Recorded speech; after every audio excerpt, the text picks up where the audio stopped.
4 காலம் பூஜை செய்த யாகசாலையில் இருந்த அருமையான புனித நீரை குடத்திலே ஏற்றிக்கொண்டு தன்னுடைய தலையிலே ரொம்ப சதையாக ஏற்றி மேலே செல்வதை காண முடிகின்றது. ரொம்ப அழகாக எட்டுமணிகளான இப்போ அழகான தேவியாக பூஜை செய்த 4 காலமாக செய்த அருமையான இந்த புனித திருத்தம் இப்பொழுது குடமுழக்காக அங்கு செய்யப்படுகிறது. ராஜகோபுரம், அந்த ராஜகோபுரத்திலே வண்ண பூச்சிகள் என்ன அருமையாக ஆஞ்சநேயர் அனுமான் கைகளை கூப்பிக் கொண்டு அஞ்சலி ஹஸ்தனாக நாமத்தை சொல்லி என்னை போல சிறந்தியாக வாழே என்று சொல்கிறார்.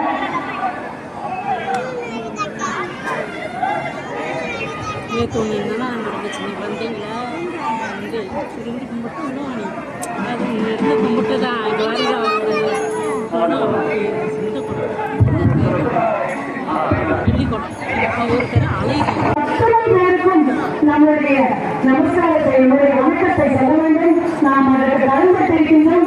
ராஜகோபுரம் என்ற கோவிலுடைய அழகான வெற்றி தேடும் போல அப்படிப்பட்ட ராஜகோபுரம் ஜெய விஜயோடு 10 அவதாரங்களுடைய அழகான சுதி சிற்பங்களோடு ஆஞ்சநேயரோடு அழகாக விழுகின்ற ராஜகோபுரம்.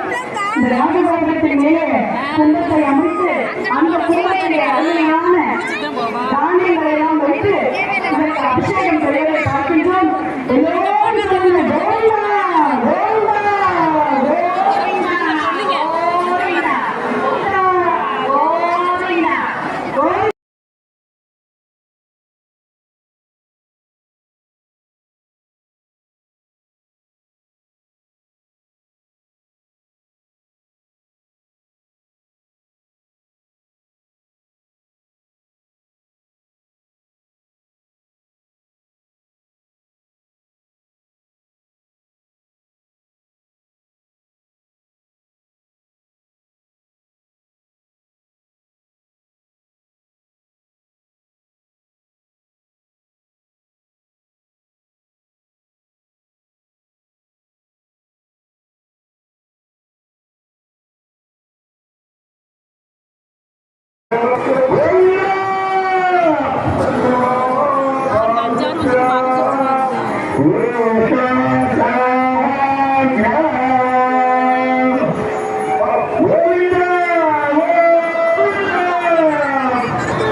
சொல்லு